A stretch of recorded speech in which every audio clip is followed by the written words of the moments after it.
सुशीला। सुशीला जी, रविदास जयंती पर जो यात्रा निकलनी थी गुरु रविदास की, उसको रोक दी गई है पिठोरी गांव में। इस पर आप क्या कहना चाहेंगे? क्यों नहीं निकलन दे रहे? हाँ। ये जब इनके ताजे निकलते हैं हम तो प्रतिबंध नहीं लगाते हैं। ये क्यों लगाते हैं? इनके रोजे निकलते सारी रात घंटे पिटते हैं, सोने भी नहीं देते हैं। अरे हमारी गुरु रविदास जयंती पर प्रतिबंध लगा दिया इन्होंने। तो क्या कहना चाहोगे आप शासन प्रशासन से? हम ये कहना चाहेंगे कि हमारी जयंती निकलनी चाहिए। और चंद्रशेखर रावण को क्या कहोगे जो आपके सांसद है? उसे क्या कहेंगे?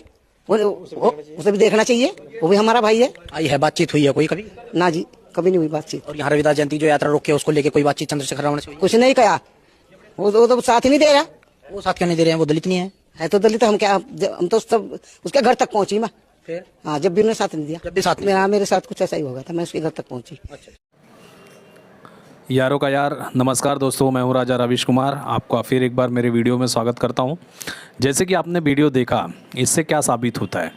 इससे यही साबित होता है कि या तो चमार हो, या तो मुसहर हो, या तो हरिजन हो, या कोई भी दलित समाज का व्यक्ति हो, उसकी मदद चंद्रशेखर रावण नहीं करेगा। चंद्रशेखर रावण मदद कब करेगा? जब ऊंचे कास्ट से कोई घटना अगर दलित के साथ होती है, तब ये दौड़ के जाके मदद करेगा। इसमें इसका क्या फ़ायदा है? इसमें इसका ये फ़ायदा है कि देश विरोधी जो एजेंडा है वो कामयाब होगा, दलित और स्वर्ण में विभाजन होगा, हिंदू बटेगा, जिससे इसको फ़ायदा होगा, जिससे हिंदू बटने की वजह से जो हिंदू विरोधी जो शक्तियां हैं वो मजबूत होंगी। तो उसके लिए तुरंत जाके लड़ाई झगड़ा स्वर्णों के साथ उनके विरोध में तुरंत खड़ा हो जाएगा। लेकिन ये तो एक वीडियो है, इसके जैसी 10 से 12 वीडियो हमेशा चैनलों पे तैरते रहती हैं, लेकिन ये कभी जाके ना उनकी मदद करता है, ना उनको सपोर्ट करता है, ना उनके संबंध में कभी ये वीडियो डालता है। क्यों पता है? क्योंकि इसको क्या करना है, इसको कमाना है पैसा। चंद्रशेखर रावण को आने वाले समय में पैसा कमाना है, वो खुद का घर भरना चाहता है। ये नेता नहीं है, ये नेता नहीं है, ये अवसरवादी है। अवसरवादी मतलब समझते हैं इसको? ये लालची है, लालची, पैसे का लालची। माननीय काशीराम जो थे या बहन मायावती जो थी, वो कोई भी दलित को अगर किसी भी तरीके से अगर परेशानी होती थी, वहाँ पे वो लोग खड़े हो जाते थे। लेकिन ये जो खड़ा होता है, ये सेलेक्टिव खड़ा होता है, ये धर्म के विरोध में खड़ा होता है, ये ऊंच और नीच के भेदभाव करने के लिए खड़ा होता है। लेकिन अगर सामने वाला शांतिप्रिय समुदाय से है तो ये खड़ा नहीं होता है। क्यों नहीं खड़ा होता है? क्योंकि इसे पता है कि मुझे कुछ ओबीसी को लेना है, कुछ एसटी को लेना है, एससी को लेना है, और भाईजान के मदद से मुझे आने वाले टाइम में चुनाव जीतना है। अगर मैंने गलती से अपने भाईजान के बारे में कुछ कहा तो मुझे वोट नहीं मिलेगा, और मैं ये मूंछ जो टाइट कर रहा हूँ बार बार, वो मुझे नीचे करनी पड़ जाएंगी। क्यों? क्योंकि जब वोट मिलेगा नहीं तो मैं हार जाऊंगा, और जब मैं हार गया तो फिर कैसे मूंछ टाइट रहेगी। तो इसीलिए यह जानबूझ के कोई भी काम उनके खिलाफ कभी नहीं करेगा, क्योंकि वो इसके वोटर हैं। अब सोचिए, इसका समाज आए दिन मार खा रहा है, इसका समाज आए दिन लोगों के द्वारा कुचला जा रहा है, दबाया जा रहा है। लेकिन ये झंडा वहाँ बुलंद करेंगे जहाँ से इनका फ़ायदा होगा। ये शांतिप्रिय समुदाय के बारे में कभी नहीं बोलेंगे। कितनी घटिया सोच है इनकी, आप सोच के देखिए। अरे भाई, दलित भाइयों, ये चंद्रशेखर रावण तुमको बचाने नहीं आएगा। यह है वोट का लालची है, इसे वोट चाहिए। कल के तारीख में आपके साथ कोई भी घटना हो जाए, यह कभी नहीं बोलेगा। क्यों नहीं बोलेगा? क्योंकि आपके साथ जो अत्याचार करने वाला है ना, वो इसका वोटर है, और इसको पता है कि नगीना सीट से अगर मुझे जीतना है तो वो लोग कितना भी मेरे समाज को मारे पीटे कुछ भी करें, मुझे बोलना नहीं है। इतना बड़ा दोगला है ये। सोच के देखो, ये क्या कभी शांतिप्रिय समुदाय से प्रताड़ित लोगों के पास से कभी जाता है? आपने कभी देखा है कभी कि ये उनके खिलाफ़ में कभी बोलता है? नहीं। इसे सिर्फ़ और सिर्फ हमारे बीच में लड़ाई करानी है, हमारे यानी स्वर्ण और दलित हिंदुओं के बीच ये सिर्फ लड़ाई करवाना चाहता है, और कुछ नहीं। और वो भी इसको वोट क्यों देते हैं? क्योंकि ये हमारे विरोध में खड़ा रहता है, हमारे यानी सनातन के विरोध में खड़ा रहता है। इसके लिए वो लोग भी इसको भर भर के वोट देते हैं। लेकिन वो समय दूर नहीं है बेटा, वो समय दूर नहीं है। जिस दिन MIM आ गई तेरे एरिए में, उस दिन तुझे भी समझ में आएगा तेरी औकात क्या है। AIMIM नहीं आ रही है तब तक तू धन्य मना कि तू जीत रहा है, और कौन से सीट से जीत रहा है ना, वो तू नसीब मना कि किसके वजह से तू जीत रहा है। जिस दिन AIMIM आ जाएगी ना, उस दिन तू ना घर का रहेगा ना घाट का रहेगा, समझा?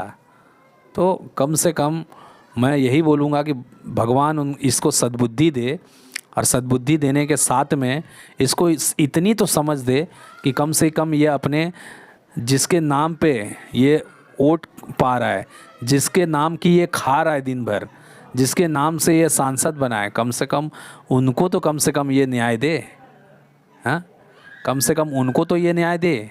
इतना भी नहीं कर सकता ये। भीम आर्मी लेके घूम रहा है, हैं? भीम आर्मी सिर्फ और सिर्फ हिंदुओं को विभाजन करने के लिए काम करती है। अभी कोई पंडित गलत कर दे, ठाकुर गलत कर दे, या यादव गलत कर दे, या कोई OBC समाज का कर दे, तो ये तुरंत उसके खिलाफ में खड़े हो जाएंगे, और होना भी चाहिए। लेकिन भीम आर्मी तब कहाँ मर जाती है जब उसी दलित के साथ में कोई शांतिप्रिय समुदाय का आदमी गलत करता है, या उसे परेशान करता है, या प्रताड़ित करता है, तब ये भीम आर्मी कहाँ चली जाती है। पता है, इसके जैसे ही एक थे जोगेंद्र मंडल, वो भी एक नंबर के दोगले आदमी थे। उनके साथ क्या घटना घटी मैं बता देता हूँ। जोगेंद्र जो मंडल थे, उनको क्या लगा कि हम दलित हैं तो हमें ज़्यादा मान सम्मान मिलेगा पाकिस्तान में। वो चले गए पाकिस्तान में, लेकिन जब पाकिस्तान में उनका जो हश्र हुआ, दलितों का जो हश्र हुआ, वो हश्र को देखते हुए वो बेशरम सिर्फ 2 साल के अंदर भारत भाग के आ गया वापस से। खुद तो बेशरम भारत भाग के आ गया, लेकिन हमारे वहाँ पे 22% दलित भाइयों को छोड़ के आया। कितने परसेंट दलित भाइयों को? 22% दलित भाइयों को छोड़ के आया। आज आप डाल के देखिए गूगल में, आज वो सिर्फ 2% बचे हैं। इसके जैसा ही नेता वो भी था। वो समाज का भला नहीं चाहते थे, इनको कुर्सी प्यारी थी। कुर्सी के लिए 22% लोगों की ज़िंदगी दाव पे लगा दिया पाकिस्तान में। नहीं तो सारे चले आते थे, तो यहाँ पे आने के बाद सारे बेचारे कम से कम जीते तो, खाते पीते बाकी लोगों के जैसा। लेकिन इसने अपने निजी स्वार्थ के लिए, जोगेंद्र मंडल ने लोगों की ज़िंदगी दाव पे लगा दी। आप पढ़िए जोगेंद्र मंडल डाल के, हैं? सेम सिचुएशन क्या हो रहा है दलितों के साथ यहाँ पे बांग्लादेश में, सेम हो रहा है। 32% से 8% पे आ गए हैं। वहाँ पे ठाकुर भी हैं, पंडित भी हैं, बड़े लोग हैं, सिर्फ 1% है, क्योंकि उनको वो समझ थी, वो समय रहते हुए वहाँ से निकल लिए। ये बेचारे उस टाइम भी पिछड़े थे, ये समय पे नहीं निकल पाए। आज उनकी हालत जाके देखो, 22% से 8% पे आ गए हैं। और वही सेम चीज़ दोहराई भारत में जा रही है। ये राजनीति के गिद्ध अपने फ़ायदे के लिए लोगों की ज़िंदगी दाव पे लगा रहे हैं, लोगों की ज़िंदगी दाव पे लगा रहे हैं। एक अखिलेश यादव करके है, जो अगर पंडित जी बोल देंगे, ठाकुर जी बोल देंगे, बाकी कोई बनिया बिरादरी बोल दे, तो ये तुरंत कहेंगे कि अत्याचार हो रहा है यादव समाज पे, दलित समाज पे। लेकिन ये इनको तब सांप सूंघ जाता है जब अत्याचार करने वाला शांतिप्रिय समुदाय का है। आज कश्मीर में देख लीजिए, आज कश्मीर में देख लीजिए क्या हालत है। आज केरला में देख लीजिए, पश्चिम बंगाल में देख लीजिए। ये धीरे धीरे अगर यही नपुंसक राजनीति रही, और ये ऐसे दोगले नेता रहे जो पैसे कमाने के लिए बैठे हैं सत्ता में, तो एक दिन पूरे देश को सोचना पड़ जाएगा कि अब करना क्या है। ये देश अगर इन्हीं के भरोसे पे चला, तो मैं आज बोलता हूँ, लिख के ले लो, ये देश गृह युद्ध की तरफ बढ़ रहा है। वो गृह युद्ध में क्या होगा आपको पता ही है। वो गृह युद्ध में क्या होगा, फिर कोई जय भीम जय मीम का नारा काम नहीं आने वाला है। वहाँ पे सिर्फ एक ही नारा रहेगा, आपको पता है कौन सा। इसके लिए सारे समझदार नागरिकों को बोलना चाहेंगे, हमारे शांतिप्रिय भाइयों को भी बोलना चाहेंगे कि अगर मान लीजिए आज पाकिस्तान पूरी तरीके से इस्लामिक राष्ट्र है या बांग्लादेश, आज क्या हालत है उनकी, वही मार काट रहे हैं, एक दूसरे को भीख मांग रहे हैं। अगर सऊदी में तेल ना होता तो वो भी भीख ही मांगते थे, कतर, सऊदी, दुबई सब भीख मांगते थे। वो तो नसीब तेल मिल गया कि कमा खा रहे हैं। तो भैया जो आइडियोलॉजी है ना वो कोई अच्छी नहीं है, ठीक है। तो समय रहते हुए पढ़ो लिखो, अच्छे नागरिक बनो और मिलजुल के रहने की कोशिश करो। धर्म पे, जाति पे लड़ाई करके किसी का भला नहीं हुआ है, न हुआ है न होगा, ठीक है। धन्यवाद। आज के लिए इतना ही। यारों का यार, नमस्कार दोस्तों, मैं हूँ राजा रवीश कुमार, आपका फिर एक बार स्वागत करेंगे। धन्यवाद।